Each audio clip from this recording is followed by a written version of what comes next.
To do something different today. We're going to do the video from on top of a river. If you hear a drone in the background, that's the water flowing underneath the ice. But it's 12 degrees, so I don't have a whole lot of fear that I'm going to fall in.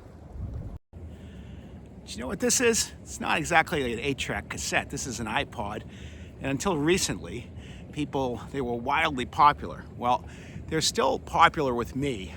They're the indispensable piece of technology that I bring up to Vermont. And that's because I'm up here in the mountains. I don't get a lot of radio stations.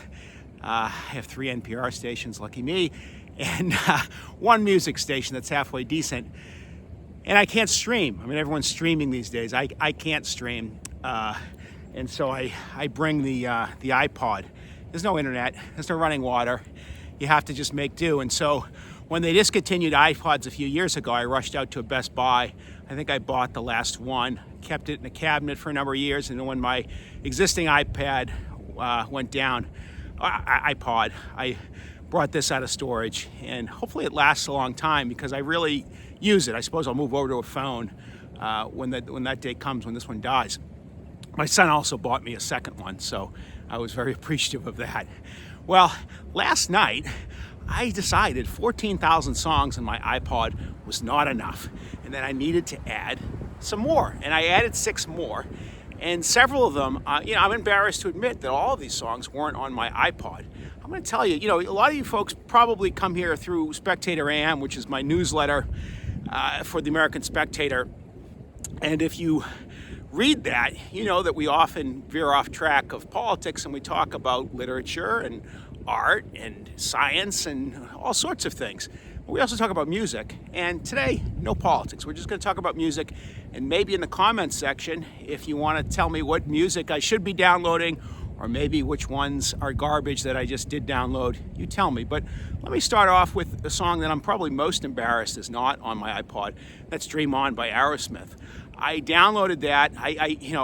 In the old days, my oldest brother, who saw Aerosmith, I think they're probably like the low point of Aerosmith, probably in the early 80s, maybe in 82.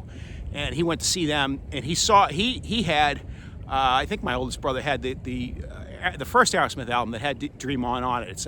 They're looking kind of grungy, and in the background there's these sort of soft clouds. And that is if you grew up in the 70s, Aerosmith, it's tough to beat them. I mean, they're like the Rolling Stones or what Guns N' Roses later was. They were a bad rock band. And when I say bad, I mean good. Dream On is an incredible song, probably their signature song. But I also love Seasons of Wither. I love Kings and Queens. There's all sorts of Aerosmith songs in the 70s that I love.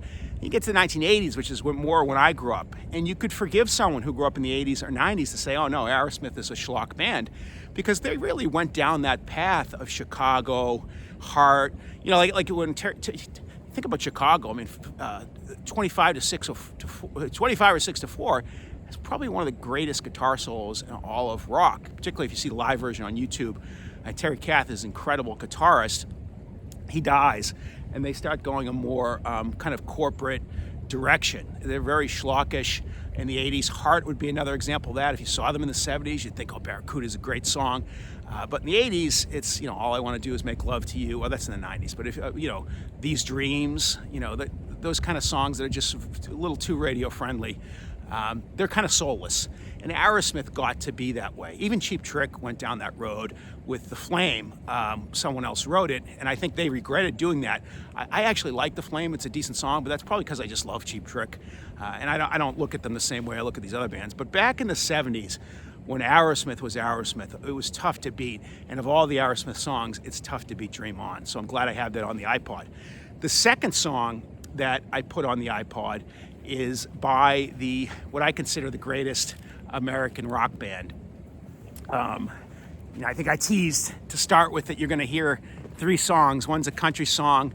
One's a song that I don't even know who nobody knows who wrote it. And the third is by the greatest American rock band. Well, to me, the greatest American rock band is REM. And REM, it's hard to, and their last single was We All Go Back to Where We Belong. And it's not their best song, but it's one of their best songs. A lot of people think REM went downhill when their drummer left. I don't think that's the case. I think they made great music in the early years, and they were kind of an indie band. I think they made great music in their Warner Brothers time, and I think they made great music up until the end. And this was sort of a fitting swan song. We all go back to where we belong. Shortly after that, it's hard to believe, 15 years ago, REM broke up. And this is an absolutely beautiful song.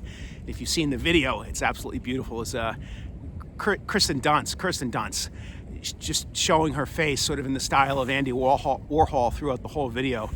And wow, she's something to look at. They also have an alternative version with some gay guy who's so famous I never heard of him. But I prefer the Kirsten Dunst version. She's an absolutely beautiful woman. It's a very classy black and white video. And this is just an excellent song written by Mike Mills. The third song that I downloaded is Every Little Kiss by Bruce Hornsby and the Range. Everyone knows the way it is. My preference is Every Little Kiss. I think it's a better song. And in fact, I think Hornsby and the record company thought the same thing, because Every Little Kiss was the lead single. It didn't really go anywhere, but it was the lead single. And then the Monster song they released, The Way It Is, and that's his signature song. That's a song everyone knows, and that song just did gangbusters on the charts. And then they re-released Every Little Kiss. I don't know if that means it's a sleeper single or not, but it came out in a time, the first released in May of '86, and then they released it again in '87 when it went to 14, and it did good business too. At the beginning, there is a homage to Charles Ives' Concord Sonata. If you catch that, I never knew what it was, but that's apparently what it is. And it's just an absolutely beautiful song. I think it's Bruce Hornsby's best. To me, music started going downhill a bit in the late 1980s, at least mainstream radio music. And Every Little Kiss is kind of a counterexample, show that people were still putting out great stuff. 86, 87. I prefer the early 80s, the late 80s, and the late 80s it got a little too corporate. The fourth song that I downloaded is, I think, one of the best songs of the 1960s, and that is the Animals version of House of the Rising Sun. And everyone has sort of done a version of the song. Bob Dylan did one on his first album. Lead Belly did a version. Joan Baez did a version. Judy Collins did a version. I think the Animals version is the best. It's been called the first classic rock song, and I think that's probably true. A lot of songs in 62, 63, 64, particularly Beatles songs and even Rolling Stones songs in that era, they're not going to make it on classic rock because they didn't, they just, they don't have that classic rock sound. But the Animals' House of Rising Sun is one of the first songs to sort of have that sound. And I think the Kinks had it, the Who had it at an early stage, but a lot of stuff was still very poppy and probably, not fit for classic rock radio. There are, this song dates back hundreds of years, probably to England. Nobody knows exactly who wrote it. And the version that you hear from the Animals, there's some really dark, heavy lyrics there. But in some other versions, the lyrics are even darker. There was one version that I saw. There is a house in Lowestoft. They call it the Rising Sun. You'll meet two whores. My woman is one. That's heavy stuff. So some of the versions got even heavier than that particular version by the Animals. But I love that Animals song. I'm embarrassed that I didn't have it on my iPod, but it's there, and I'm going to listen to it tonight. The next song that I put on the iPod is called "Wrong Train" by the Psychedelic Furs. And if you Psychedelic Furs, big 80s band. I think they wrote probably one of the best songs in the 1980s, The Ghost in You. I think probably Love Will Tear Us Apart by Joy Division is my favorite, and my second favorite is from the 80s is Ghost in You, off-cover song. And Richard Butler's just one of those songwriters that he still has juice in the tank. And I think for a lot of songs, I think about what famous Robert Smith story, when he was making Disintegration, he was rushing. They said, Robert, why are you rushing? He said, well, I turned 30 very soon. I said, what the heck does that have to do with anything? And he said, well, nobody's made any good music after the age of 30. And it's not a literal truth, but you can't just dismiss that. I mean, think about the Beatles. They made all of their music, starting with their early singles like Love Me Do and She Loves Me, ending with the release of Let It Be. None of those guys were ever 30 years old in that period. And George was a teenager early on, but they were all in their 20s for almost the entire period, and none of them were ever in their 30s. And so there's some truth to what Robert Smith said. Now, there are exceptions to that. Paul McCartney's an exception. I think he writes great music at an advanced age. One of Pete Townshend's best songs by The Who, Real Good Looking Boy, came out 20 or so years ago when he was probably in his 60s. That is an outstanding song. So some people just know the craft of songwriting. And this song, Wrong Train by Richard Butler, really exhibits that. In fact, Butler has written two of my favorite songs of the last few years. My favorite song of the last few years is Ghosts Again by Depeche Mode. And Butler had co-wrote that with the guitarist for Depeche Mode. But Wrong Train, there's a lyric in it. My wife hates me, and so does her boyfriend. And I always laugh when I hear that. It's just a terrific song. And Richard Butler, I saw him a few years ago with my brother. It was Jesus and Mary Chain was opening, so it was a real true double bill. It was, if you're into 80s alternative music, it was incredible. So I'm glad. That was something I wanted to do before I died, and I did. And I'm glad he's still releasing great music, because he released a song a number of years ago called Cigarette that was just incredible too. So it's not like these guys, not like all of these guys just sort of were, creations of the 80s and then disappeared. Richard Butler's still making great music.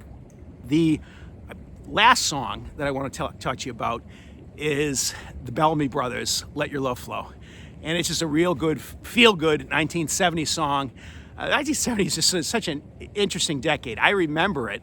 I can't say I grew up in the 70s. I was too young. I kind of remember 1976 a little bit, vaguely. I don't remember 1975, but I remember a little bit of 1976.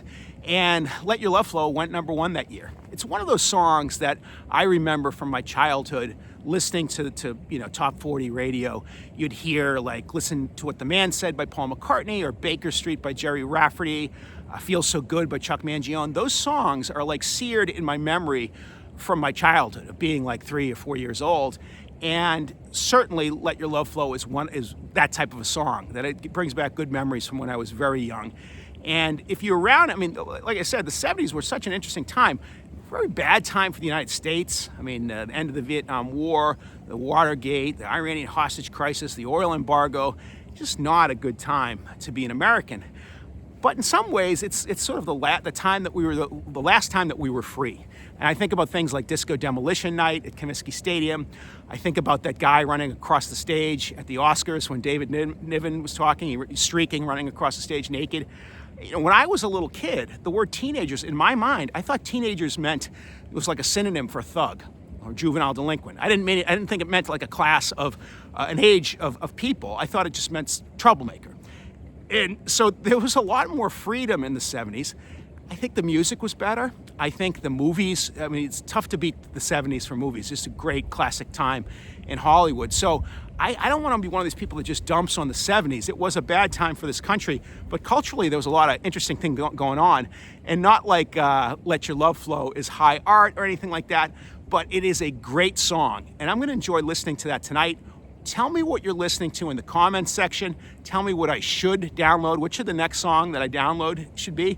I've got 14,000 songs on there, so chances are I've already downloaded, but maybe not. Maybe you can give me a good tip. Maybe you can tell me one of these songs I shouldn't have downloaded, or what's the best one of these 6 that I did download. Let me hear from you in the comments section. And as always on YouTube, please like and subscribe.